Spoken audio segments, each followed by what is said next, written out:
Hello everyone, welcome to the video, and today we're playing some knockout on a few different maps. We got a kind of a collage of three or four different maps, a couple rounds here and there of sort of highlights and medium lights keep to keep things going. So in Modern Warfare 2, knockout has definitely become my favorite game type. Not necessarily because it's so good, but just because there's not a lot of other game types I enjoy. And in Modern Warfare 2019, I really enjoyed Demolition. I mean, my brother and the other boys, we play a lot of demo, but they didn't bring that in this game for whatever reason. And the thing I've noticed about this game, about Modern Warfare 2, which has been surprising and frustrating, is that the normal respawn game modes are even more campy than S&D and then knockout, which is I can't think of another Call of Duty where that's been the case.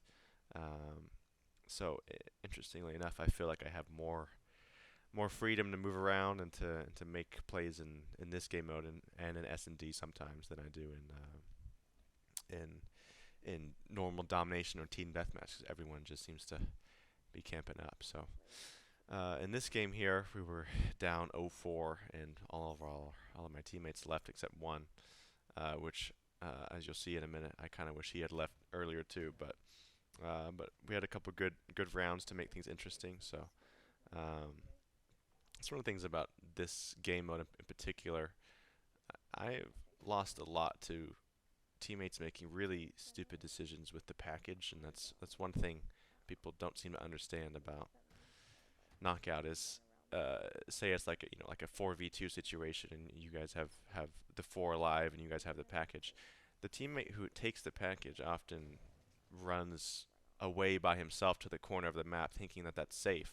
Oh, he runs away from his teammates, and that is the stupidest thing you can do if you're trying to win, or if you're trying not to lose for your team. uh, if you have the package, even if it's a 1v6, the worst thing you can do is run away to the corner by yourself. It's much better to stay with your teammates or stay in the general vicinity.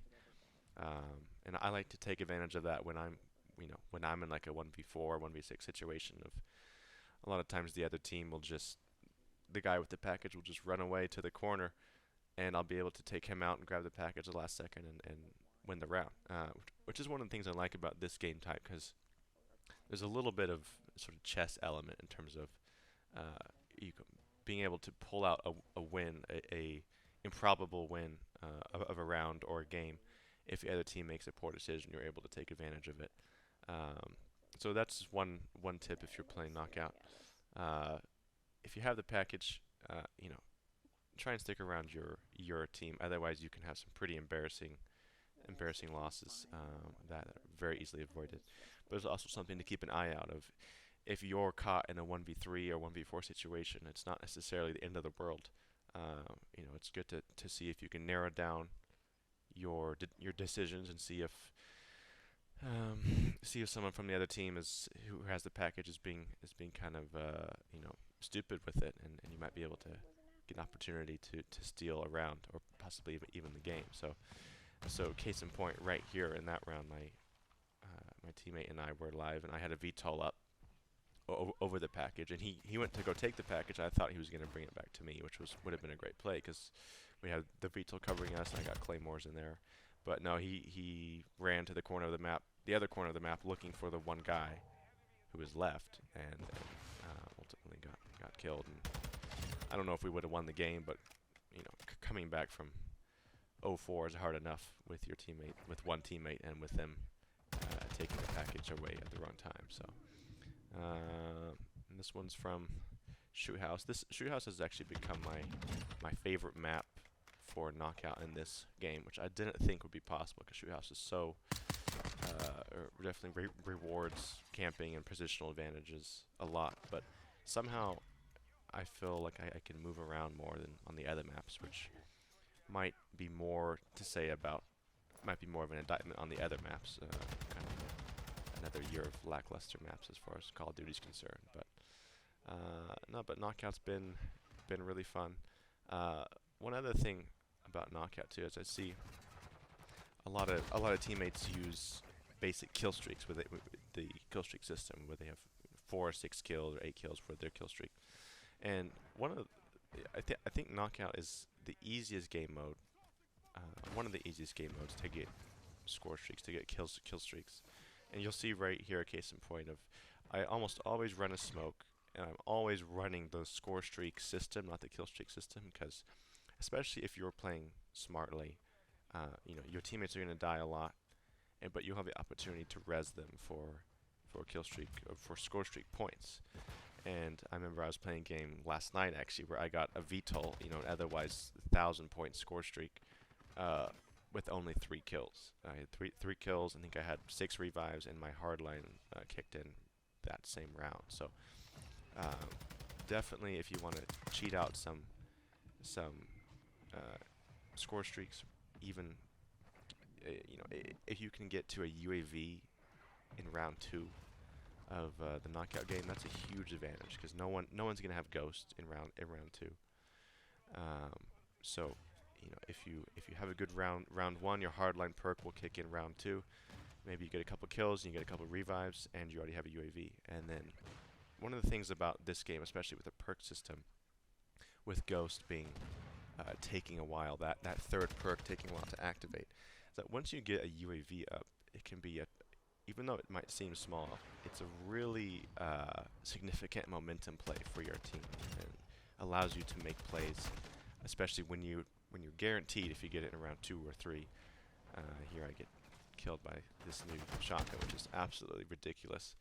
A ridiculous shotgun. Very, very fun to use, not fun to be killed by though. But as far as momentum goes, if you can get a UAV by round 2 or 3, and you guarantee that all 6 of the enemy players are going to be visible, it can be great for momentum to keep you going towards your higher streaks and to I wouldn't say it's a guaranteed round win, but it increases your chances from a huge percentage. One thing I have noticed though is that when there's a UAV up, teammates do seem to be a lot more reckless. So it can give you opportunity to res, but don't be surprised if if you call an UAV or someone calls an UAV and you're stuck in a 1v6 situation. That happens sometimes as well. So anyway, the score streak system, I think is best served in the knockout game mode, where you get sizable points for reviving teammates. And I generally like to run a dual field upgrade with Dead Silence and the trophy system, especially on maps like Shoot House or smaller maps, or that Spanish map, Micardo. I don't remember how to pronounce it, but running a trophy system can, if you put it in the right spot, it can get you 50, 75 points pretty easily. Which again, if you're going for a UAV, that's like 20% of a UAV just through a trophy system. And then I tend to run smokes too, because I do care about the points, obviously, when I res a teammate for the score streaks, but also resing teammates in knockout is a basic thing that people don't seem to value enough. So many times when I've died, or when a buddy I'm playing with has died, we watch our teammates just walk over 2 or 3 bodies that they could easily res and go try and 1v4 the other team. It's just like it's so easy to go res a couple people and dramatically increase your chances of being able to pull out an otherwise improbable round. So I think valuing, whether or not you're using score streaks, I think as far as winning is concerned, learning to value the importance of even resing one teammate, going out of your way to res one teammate when you can is a big deal. So that's the thing. That's the other thing I like about the knockout game mode is,